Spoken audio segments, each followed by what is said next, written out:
em velocidade rápida, né, galera? Beleza? Eu sou o professor Wendel Alves, para quem não me conhece, e o tema de hoje é direito administrativo, tá bom? Galera, a gente vai começar tratando sobre a questão, a visão geral da administração pública, tá bom? Então, assim, a gente vai falar sobre as fases da administração pública.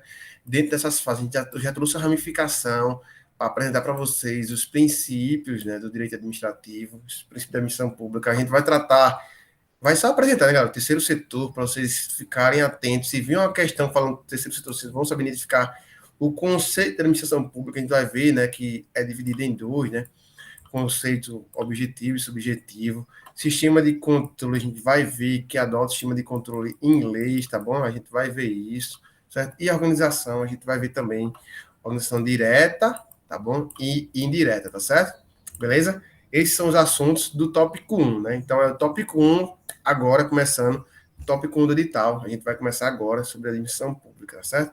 Galera, vou resumir aqui para vocês a fase, né, patrimonialista. Possivelmente não vai cair o modelo patrimonialista, porque é um modelo bem antigo, tá bom? Que vai cair é o modelo gerencial, mas não custa nada a gente começar, né? A gente falar um pouco sobre cada modelo, para vocês não ficarem perdidos, tá bom? Se vocês nunca tiverem visto isso, galera, eu entendo demais. Eu entendo, porque alguns cursos já começam falando sobre princípios de administração pública, tá bom? Eu conheço, tá bom? Eu estudo para concurso, eu assisto 1000 cursos, né, durante o ano. Quem me conhece sabe, eu atualizo todo o meu material por ano. Então, assim, eu já fiz vários cursos e eu gosto dos cursos maiores. Então, assim, o maior curso para mim é o que eu adoto para estudar, porque eu gosto de verticalizar mesmo os conteúdos. Então, nem se preocupe, porque o que você imaginar de professor, eu já estudei, já assisti, admiro demais, tá bom? Então, a gente sabe disso. Professor, já que você falou sobre cursos e materiais, eu preciso comprar um livro de direito administrativo para estudar. Galera, pelo amor de Deus, né? Reta final, você vai estudar um livro? Não, né? A gente vai pegar material, PDF, resumo, fazer muitas questões, tá bom? Qual é a técnica agora, galera? É assistir aula, né, com a gente, ler o resumo, fazer questões e fazer simulado, tá bom? Não tem para não correr. Galera, como é CESP, peço a vocês, eu vou colocar para vocês, vou mandar para vocês no PDF. Como é CESP, galera, vão ter que ler jurisprudência, tá bom? Jurisprudência. Quem faz CESP sabe disso. Em média, no mínimo, 30 questões da CESP é jurisprudência. Professor, é só ler aquele negocinho lá e tchau, quando você Ctrl-V. Galera, só ler aquele negocinho lá e quando você Ctrl-V, tá bom? Mas eles contextualizam. Então, não tanto, né, quanto a FGV, né, contextualiza, mas assim, tem uma contextualizaçãozinha e payboth jurisprudência, tá bom? Então, vai vir. Professor, vai ser uma prova cansativa? Vai sim ser uma prova cansativa, porque vai ser A, B, C, D, né? Então, assim, cansativa, tá bom? Então, voltando aqui, a gente vai começar sobre a fase de administração pública patrimonialista, tá bom? Ela vigorou até o início do dominismo na Europa, né? França, por exemplo, idade Europa medieval. Eu não vou fazer aula de história aqui, né, galera? Mas vocês se lembram da idade medieval, tudo direitinho? Não havia, né? Para fins jurídicos, não havia pessoa jurídica, não havia pessoa política. A soberania, né? Era confundida com o rei. A coisa pública pertencia ao soberano, ao rei, e a estrutura estava voltada para satisfazer a necessidade do rei, tá bom? Deixa eu ver se tem algum homem aqui nessa aula aqui. Tem algum homem? Homem. Deixa eu ver.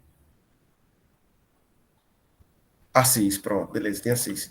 Galera, vamos dizer que Assis era o rei, tá bom? Assis era o rei, né? Aqui era Assis. Assis era o rei. Nesse modelo, galera, a gente percebe que o rei que mandava em tudo, tá bom? O serviço, né, que era exercido, era para satisfazer a necessidade do rei. Os impostos que eram coletados era para satisfazer a necessidade do rei. A coisa pública era do rei. Então, a estrutura toda era do rei. E o rei era um representante na terra da divindade, tá bom? Inclusive, o rei não errava. Não existia essa. E para fins penais, o rei determinava qual era a pena aplicada e quem era condenado ou não, tá bom? Então, é esse modelo que vigorava na Idade Medieval, na Europa medieval, tá bom? E a gente acaba entendendo que a própria coisa, né, pertencia ao rei, tá bom? Então, quando você fala em modelo patrimonialista, já identifica que a palavra-chave é rei, tá bom? Tudo era voltado para o rei. ok? E quais são as características? Era o nepotismo, né? A gente sabe que hoje é uma briga com essa questão do nepotismo, inclusive tem a súmula vinculante, né? A súmula vinculante 13, gerontocracia, né? Ou seja, a perpetuação do poder se dava justamente por soberano e se criava uma dinastia, né? Inclusive a família, né, do rei era sem dúvida a família mais importante. Fisiologismo, né? O Estado só controlava aquele que oferecia, né? Só contratava aquele que era oferecido com algum tipo de vantagem, ou seja, existia aquela vantagem pessoal, tá bom? A contratação, as contratações que aconteciam naquela época, na Idade Medieval, era justamente quando você tinha alguma coisa para oferecer. E você consegue ver isso justamente em alguns filmes, né? Clientismo, ou seja, né, não existia a questão da licitação e também não existia a questão da legalidade. Então, assim, justamente as contratações eram realizadas a partir da conveniência, da importância, do interesse com o soberano, tá bom? A gente acaba vendo que a vigência desse modelo, né, se deu até a Europa medieval e o início do iluminismo, ou seja, século XVIII. No Brasil tem justamente uma grande diversidade doutrinária, acredito que não cai esse concurso, mas parte da doutrina entende que não houve esse modelo patrimonialista, né? Não houve o patrimonialismo no Brasil, não houve nenhuma dessas características, e para alguns houve sim na questão da República Café com Leite, tá bom? Então é justamente essa primeira corrente e a segunda corrente, tá certo? Perfeito? Professor, esse modelo é importante? É importante para fins históricos, tá bom? Mas a gente vai identificar que o modelo burocrático tem um pouco mais de influência atualmente, tá bom? Mas o que prevalece é o gerencial, tá bom? A coisa pública deixou, né, no modelo burocrático, a coisa pública deixou de pertencer ao soberano e passou a pertencer ao Estado, tá bom? Agora saiu o rei, né, e entrou o Estado, tá certo? A estrutura, né, administrativa era para justamente, né, organizar o Estado e exercer as atribuições do Estado. Toda a administração pública era regida por lei, né, surge aqui a legalidade, né, ou seja, a administração deveria respeitar a legalidade e só poderia fazer o que existia na legalidade, e a gente acaba vendo que a legalidade hoje, né, contribui para com uma qualidade do serviço público. Né? A gente tem que ter leis para a gente ter uma noção da própria de segurança jurídica, tá bom? A lei só autorizava a contratação e licitação, ou seja, a gente acaba vendo que é necessário fazer licitação, e a gente tinha que saber o seguinte, que para, né, em preencher, né, a administração pública, para quem quiser entrar, ser representante do Estado, né, ser agente público, tinha que fazer concurso público, tem que fazer concurso público e tem que ter plano de carreira, né? Ô, professor, mas até hoje tem professores que não têm plano de carreira. Eu sei, galera, eu sei. Então, assim, mas a gente tem que ver no geral, né? A gente sabe que é difícil, né, ter essas questões, mas a gente acaba identificando que, desde o modelo burocrático até os dias atuais, tem que ter concurso público, o governante tem que ser eleito, tá bom? O governador tem que ser eleito, tem que fazer essa licitação, e para os agentes públicos tem que ter plano de carreira, tá certo? Beleza? Tranquilo? E a gente acaba identificando também que, a partir do momento que começa a exigir a eficiência, a gente começa a ter a noção, a ideia de gerencialismo, tá bom? Modelo gerencial, nova gestão, para garantir a eficiência. Por que eu digo isso, galera? Porque no modelo burocrático a gente acaba identificando a máquina pública, o Estado é pesado e lento, né? Quem daqui ou é concurso público, ou tem um cargo público, ou exerce a função pública, sabe disso, né? Que eu tô falando, né? Às vezes a gente solicita algo e leva muito tempo, né? Muito tempo mesmo, para que seja suprido esse elemento material, né? Ou seja, esse recurso seja suprido e a gente consiga dar continuidade. Inclusive, às vezes, ou quase sempre, a gente coloca no bolso para não ter que demorar tanto tempo e não prejudicar o serviço público, né? Quem daqui é servidor público sabe o que eu estou falando, né? A gente gasta do nosso salário para que o serviço público continue andando, porque senão a gente sabe que em alguns casos, vários casos, a gente acaba vendo que é difícil, né, de a gente ter um serviço público de qualidade se a gente esperar a boa vontade de algumas pessoas, de algum agente público. A gente acaba identificando também que a máquina pública, nesse modelo burocrático, é lenta e pesada, né? Lenta, pesada e burocrática. Então, por isso que é um modelo burocrático, porque a máquina é grande, pesada e burocrática, tá bom? Mesmo tendo evoluído, né, como, por exemplo, a licitação, a eleição, concurso público, plano de carreira, a gente acaba não identificando eficiência nesse modelo, tá certo? E a gente acaba tendo que entrar para garantir a eficiência, né, celeridade, né, perfeição técnica, economicidade, coordenação, controle, a gente acaba tendo que entrar no modelo, né, gerencial, tá bom?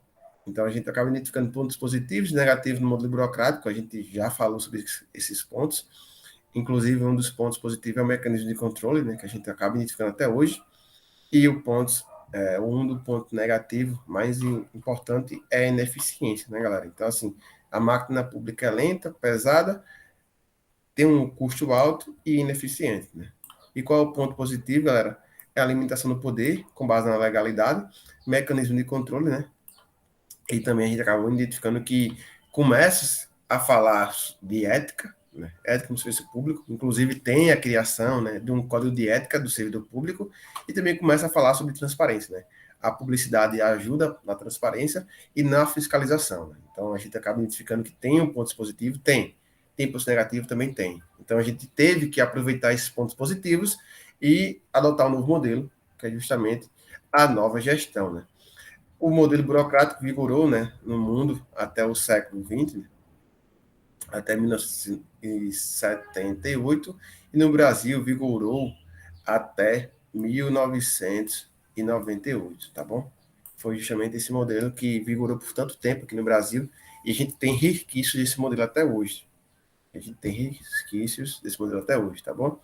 As características, é justamente, a gente já viu, né, que é a questão de ter cargos e funções públicas acessíveis por concurso público, o poder é exercido por eleição através de mandato, as contratações e as compras devem ser mediante licitação, e a gente acaba tendo que respeitar, né, as normas internacionais, a accountability, ou seja, né, em outras palavras, tem responsabilização, tá certo? Tem prestação de contas, e você tem que se preocupar em dar ou em respeitar a legalidade, sob pena de praticar um ato de improbidade administrativa ou um crime de responsabilidade, tá bom? Então, assim, a gente exerce uma função pública, a gente exerce um cargo público por concurso público, as contratações devem ser feitas por licitação e a gente está sujeito, né, a um controle sob pena de responsabilização, e essa responsabilização se dá em várias esferas, inclusive responsabilidade fiscal, improbidade administrativa, crime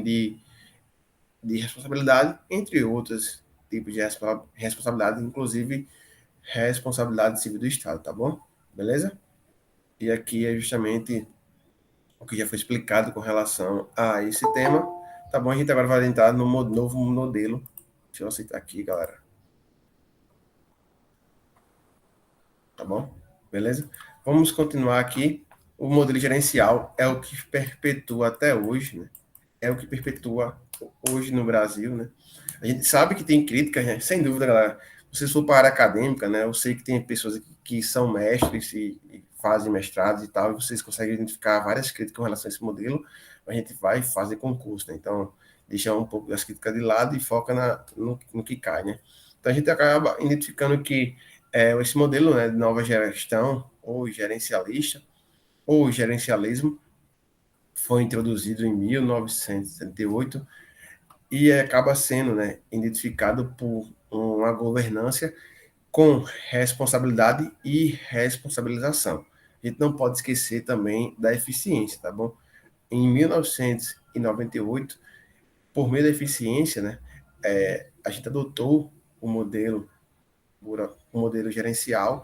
Inclusive, a gente acaba identificando que tem reflexo disso, por exemplo, né? A gente identifica que para que haja deficiência, a gente tem que tutelar, a gente tem que garantir o acesso à justiça para a grande parte da população, né? A gente acaba identificando que a grande parte da população é pobre. Nesse sentido, criou-se a Defensoria Pública. A Defensoria Pública tem que ser eficiente. Para que isso seja eficiente, tem que ser estruturado. Vocês sabem que vocês moram aqui na Paraíba e vivencia uma estruturação da Defensoria Pública, né? Então, assim, a Defensoria Pública aqui ainda está em processo de reestruturação, organização e, consequentemente, qualificação, né? Então, vocês percebem que quem é daqui sabe da dificuldade que os defensores e a Defensoria Pública em si vem passando. Então, a gente acaba identificando que, atualmente, nesse modelo gerencial, gerencialismo, nova gestão, a palavra-chave é povo, tá bom? Povo. Então, a administração pública está a serviço do povo, está para garantir direitos humanos para o povo, está para garantir direitos fundamentais para o povo e deve prestar um serviço público contínuo e com qualidade. Esse serviço contínuo e com qualidade deve ser eficiente, tá bom? Então, a gente acaba identificando que, nesse modelo, a gente acaba tendo que se utilizar da eficiência para garantir justamente essa nova gestão, esse novo modelo, que é um modelo em que é pautado pela eficiência pública. A gente acaba identificando também a questão do povo como o cliente. O povo é o titular do poder, o povo é o cliente da administração pública e a administração pública, o que o agente público presta é para com garantias de direitos, né? Direitos humanos fundamentais para com o povo, tá bom? Beleza? Inclusive, a gente sabe que o povo faz a fiscalização, a gente sabe que atualmente tem o controle do povo, né, controle cidadão. Então a gente identifica que qualquer pessoa pode fazer uma denúncia de algum tipo de irregularidade na administração pública. A coisa pública pertence ao povo e a gente acaba identificando que a criação da Defensoria Pública se dá justamente para a defesa da população carente e que a gente tem que garantir justamente esse um mínimo existencial, né? Ou seja, a gente tem que garantir a ideia de que o povo tem que ter direitos básicos mínimos e tem que ter uma qualidade de vida. E a gente, como agente público, tem que promover esse empoderamento e determinar que o povo, as pessoas, têm que ter caminhos, recursos para garantir os seus direitos e para ser protagonista da sua própria história. Então, a gente acaba identificando que é um modelo que tem uma visão totalmente diferenciada e foi inaugurado no governo britânico de Margaret Thatcher, tá bom? Inclusive foi publicada, né, Nova Gestão ou Novo Gerencialismo, e a gente acaba identificando as mudanças, né? Mas se você falar, professor, mas lá foi 1979, né? E aqui a gente começou a tratar desse novo modelo em 1998. Beleza, galera. É normal isso, né? Normal, né? A gente sabe que em alguns institutos jurídicos a gente é bem atrasado. E foram o quê? Eu sou rindo matemática, então, mas foram, deixa eu ver, 20 anos, né? 19 anos. Tem tantos institutos jurídicos que já são adotados na Europa, né? Como um todo, e aqui demora um pouco, né? A gente acaba também tendo que identificar que a gente tem que trazer, galera, instituto jurídico criado fora, de acordo com o nosso contexto, né? Então, a gente acaba tendo que ter esse cuidado. Então, vamos lá resumir o governo, né? Vamos resumir a questão do modelo gerencial ou nova gestão. A coisa pública, o interesse público pertence ao povo, a administração pública tem que respeitar as necessidades e o interesse do povo, né? E tem que satisfazer esses interesses, tá bom? A administração pública passa a ter um compromisso com a eficiência pública e com a qualidade. Inclusive, tem que decorar isso, tá bom, galera? Foi introduzido pela Emenda Constitucional 19 de 1998, tá bom? 98, né? 88, 98. Tá certo? Beleza? Também chamada da Emenda da Reforma Administrativa. Tranquilo? E, como eu já disse, né, a Defensoria Pública foi criada justamente com essa visão, tá certo? De forma resumida, como alguns gostam de tabela, né, de mapa mental, essas coisas, então eu trouxe aqui para vocês palavra-chave, né? Patrimonialista soberano, burocrático Estado e gerencialista, gerencialismo, nova gestão, povo, né? Com relação aos marcos históricos, está aqui, e com relação à adoção, que eu preciso saber de mais importante é que no Brasil o modelo gerencial foi introduzido pela Emenda Constitucional de 1998, 19 de 1998. Tranquilo, galera? Alguma dúvida com relação a esse assunto? Eu pergunto a vocês aqui, antes de eu passar para a questão, vou perguntar aqui a vocês. Você já tinha ouvido falar dessa evolução administrativa, esses modelos de administração pública na vida de vocês? Sim, estudando para concurso, mas na faculdade não. Na faculdade, não, né? Porque eu pergunto isso, galera, porque para alguns acaba sendo um choque, né? Fala, nossa, existiu isso mesmo. É um choque mesmo, galera. Eu particularmente, eu vim estudar isso depois de graduado. Então, assim, por isso que eu pergunto a vocês, porque comigo aconteceu o que Tamara disse agora, tá bom? Alguém aqui já tem estudado isso antes, tal,